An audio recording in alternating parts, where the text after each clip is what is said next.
Hello and thanks for joining us for our presentation about practical approaches to grant writing. The purpose is to demonstrate to you how you can use a team approach to learn practical steps to writing grants. We want you to gain confidence in your ability to write grants so you can be successful in obtaining funding for your chapter's programs. But let's step back for a minute to January 2012 when the Resource Development Committee conducted a survey of Assistance League chapter presidents. The survey was completed by 92 respondents. 85% reported grant income on their financial statements. So this is an important avenue of obtaining funding for a chapter. It is interesting that only 8% reported using GrantStation and only 12% used Foundation Center to identify their grantors. 67% desired to pay $40 to purchase access to a funder database, and 77% wanted additional training on grant writing. We hope this is just the beginning of our journey to learning about grant writing. Right from the start, we wanted to focus our presentation around using a team approach to writing grants for an Assistance League chapter. Getting 3 to 5 members to work together on obtaining a grant will make the work much more fun. The individuals chosen to participate should have some basic communication skills. Most of all, the grant members will be well served if they have patience and persistence as part of their personality. Besides having personality with patience and persistence, the grant members should also have the following skills. They must be able to use the internet to search websites.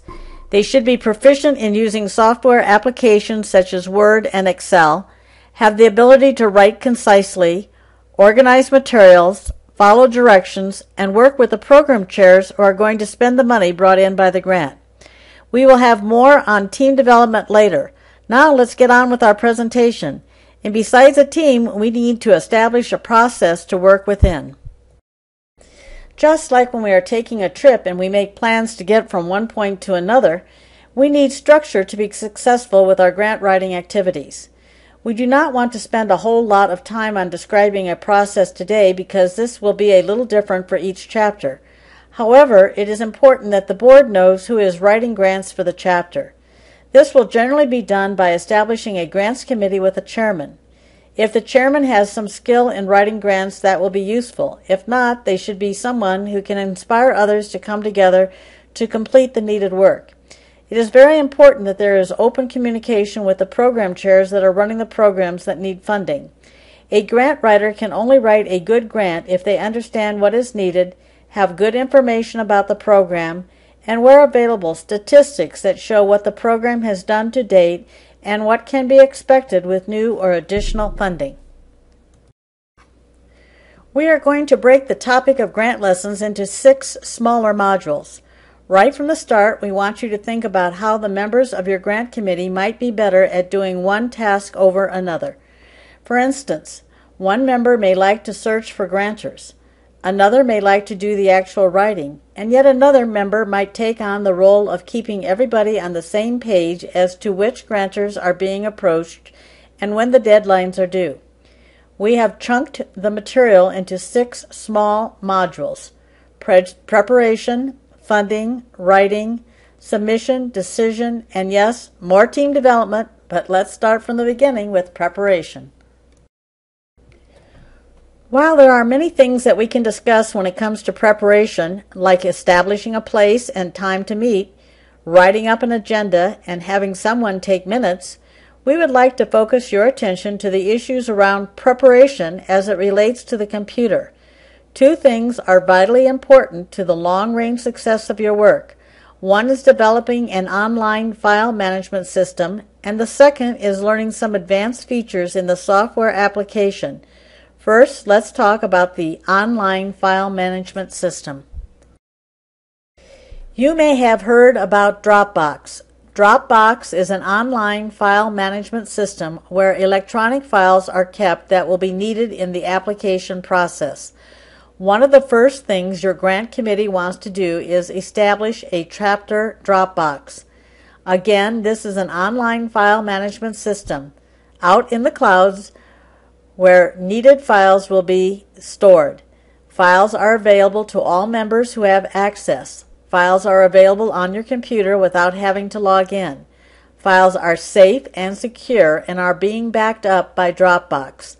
The first 2 gigabytes of data storage are free, and that's a lot of storage.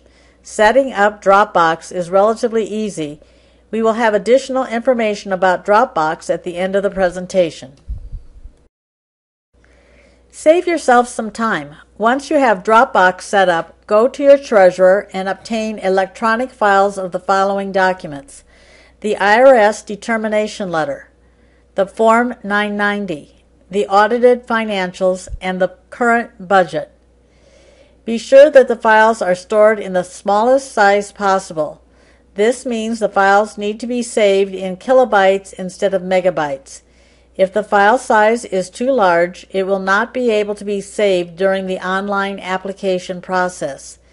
If the documents are not available to you electronically, then you will need to scan the documents into a portable document file or PDF. Again, be sure the files have been saved in kilobytes instead of megabytes. These documents are always required by the grantors for even the simplest of grants.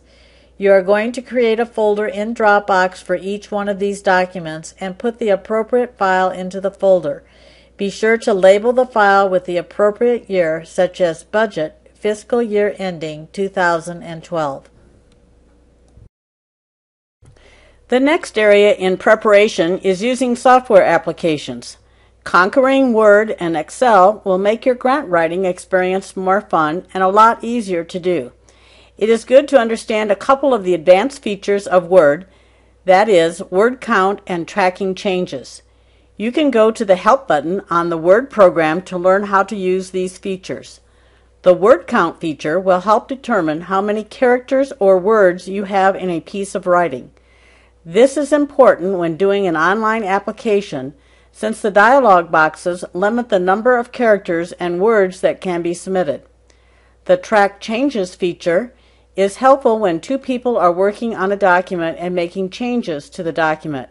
It is a lot easier to point out where a change is needed in the actual document.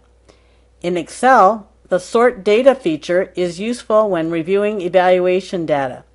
One thing is important: always save your documents in the lowest version. For instance, period DOC used in Word 2003 rather than period DOCX used in Word 2007. This is important to do so that members using older software applications will be able to open the documents that are stored. Now that we have grant members have gotten Dropbox in place, documents in folders, and our computers are warmed up and ready to go, we need to turn to the second module. Funding or finding grantors is a major step to securing a grant. We could do it on the internet through an internet search, but that would make climbing the mountain a lot harder than it needs to be. Better yet, we can use the internet and access GrantStation to assist us in the process. Besides finding the name of a grantor in GrantStation, it will also be helpful for us to find the grantor's Form 990 on GuideStar. Before we demonstrate how relatively easy this process is, let us explain that the National Assistance League has negotiated access to GrantStation for its members for $47 per subscription. You can find out more about this opportunity by contacting your president, who has been given information about GrantStation and how to access it for your chapter. GrantStation does not have a database of Form 990s, but one can search these by accessing GuideStar. It is a free service. However, the member must register on the site to have access to potential grantors' Form 990. The next part of the presentation is a little bit more detailed. Don't take notes. All of the following information will be available to you on the National Assistance League's website and on their YouTube channel. So let's show you how we find a lead in GrantStation and then get more detail about the grantor on GuideStar. When you first start working with these websites, it will seem like a lot of steps, but soon you'll be clicking right through to where you want to be at. Open GrantStation. after you have paid your subscription fee and obtained the username and password. Go ahead and enter the username and password and select Login. On the left side of the screen, select U.S. Grants. When the next screen opens, select U.S. Charitable Giving Databases. When the next screen opens, select Advanced Search. When you get to this place in GrantStation, you are ready to provide some criteria to focus the search as closely as possible to a grantor that will be a match for your chapter's program needs. This is where the fun starts. So I'm going to show you how I searched for a grantor in the state of Nevada. Check the funders with a specific geographic focus, and then select the down arrow until Nevada shows up. Now you will need to scroll down to the next section, which identifies an area of interest. So let's select Children, Youth, and Poverty as a way to refine the names of the grantors that the program will generate. As I am selecting these criteria, I am thinking I would like to write a grant for Operation School Bell. We can select 3 criteria in this section. I am only selecting 2 since if I select another one, it will refine the search too much and no potential grantors will come up. In the third step, we select a type of support. I checked Project Program Support since we are trying to find some funders for our program, Operation School Bell. Okay, I told you this is where the fun starts. The search results shows 9 potential grantors. This is pretty exciting. With a few minutes of time and clicking a few buttons in a computer application, we have screened many grantors, and now we can focus on only 9 that are best matched for the criteria that we used. We are getting closer to finding funding for our programs. We are feeling good about our progress, but we are not done yet. Let's explore a little further. Let's select the link to the Terry Lee Wells Foundation. As we look behind the link, we find general information about the foundation. GrantStation is not specific to regions within a state. Just because a grantor gives to a state does not mean that he will give to a specific region. For instance, grantors can give to Nevada, but may focus their funds to Reno rather than Las Vegas. Or in Missouri, the grantor may give to Kansas City, but not to St. Louis.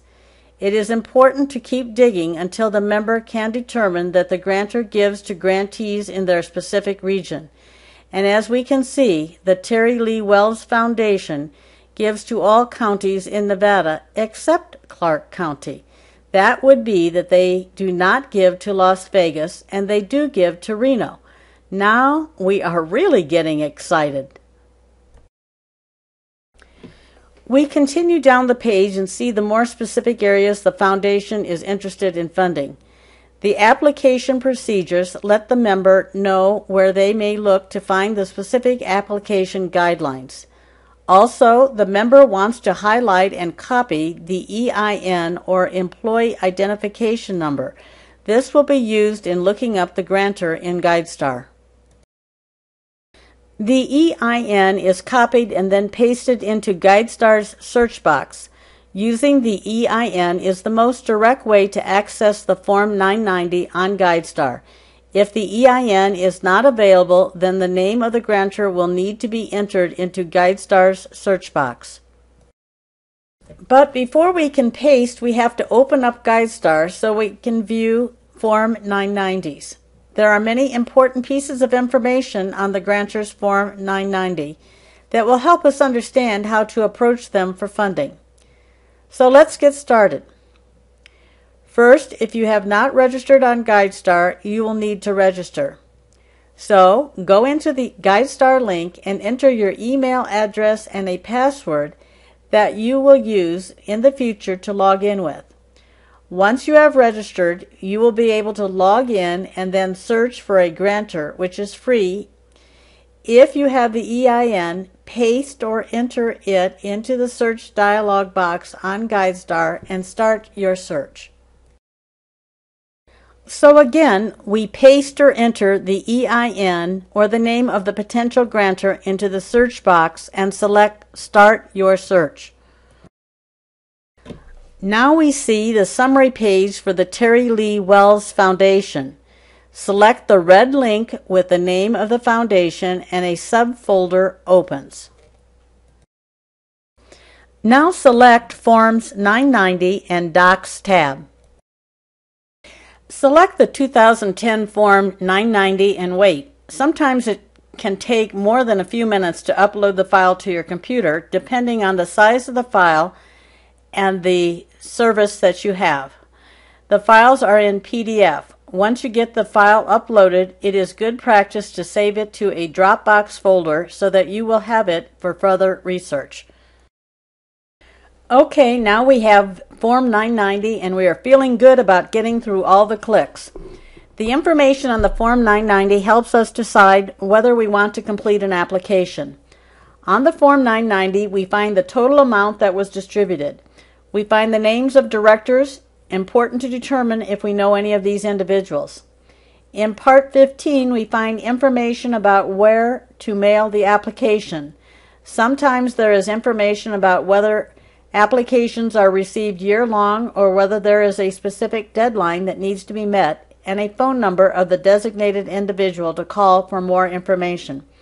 The last part of the Form 990 provides information about who received grants and the amount that was paid out.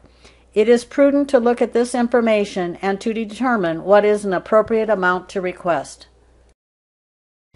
We are almost ready to write an application for funding. Only one more website to check out, and that would be the grantor's website.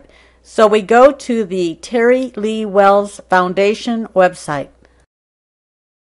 So we go out to the internet and search on the grantor's website. In our case, Terry Lee Wells Foundation. When we get here, we see the guidelines, the process, and the application. This information should be printed out and studied. We are looking for any reason why we would not want to fill out the application. If the chapter member is not the primary person who will be writing the grant, she should share this information with the actual chapter member who will write the grant. After searching around, we find the application form. Here we can see the specific instructions on the left side of the screen and the application form on the right side. Again, it is very important to read these over at least 3 times before filling them out. And this is an example of a paper submission.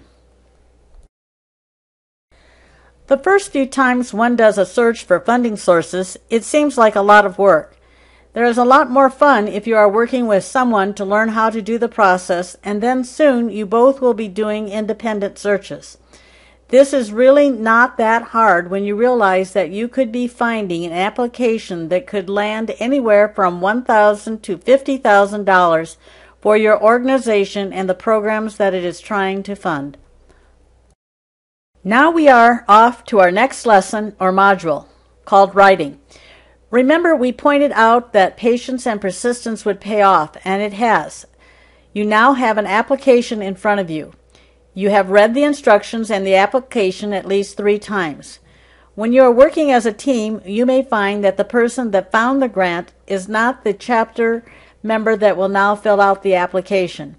The first thing one needs to do is determine if they are completing a paper submission or an online submission. It is important at this point that one knows when the requirement for submission is, whether it is open or there is a specific date where submission must be completed. One must understand any restrictions that need consideration, such as the number of pages that can be included in the application or how many words or characters that can be included in the online dialog boxes. Some members have filled out paper applications but are not comfortable completing online applications. It is very important that the member follow precisely any guidelines or requests for information that the grantor makes.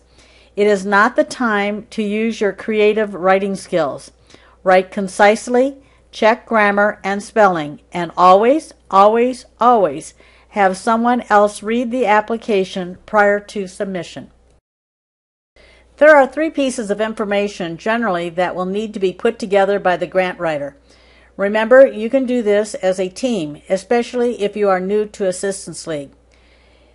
First, find a more seasoned chapter member and get the information that you need to write the chapter history, the program narrative, and the program budget. Need help on budgeting?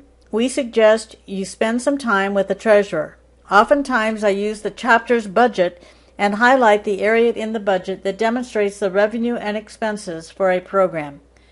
We don't have time today to demonstrate how to go about writing a solid chapter history or program narrative, or how to construct a more specific budget. More about that in a few minutes when we talk about our blog. Okay, we have found a grantor, figured out the application procedures, determined which program we are writing for, and had someone else review our entire package. We are now ready to submit our proposal to the grantor. Our next lesson or module is submission. We want to take a few minutes before we seal the envelope or hit the button to submit the application. Read the guidelines one more time. Make sure you know where to mail the paper proposal. Put the proposal in a large envelope. Do not fold it. Be sure to mail with a return receipt, or if possible, hand carry the proposal to the grantor's office. Be very careful to review an online grant submission prior to hitting the send or submit button. Be sure that you place a full copy of the grant to the permanent hard file in the chapter house. We do not save the Form 990 budget and audited financial attachments to the hard file copy, since it would make the file too fat. Save a copy of the grant to a folder in Dropbox so the rest of the team has access to it. You will have to print the online application and then save the file to Dropbox in a PDF after you have scanned it. You will thank yourself for taking this step when you find your next grant opportunity and want to use the information developed again.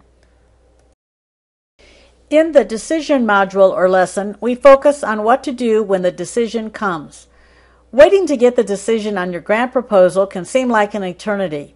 If you are successful, send a thank you letter as soon as possible after notification. Also, the president will send the required tax letter from the chapter to the grantor.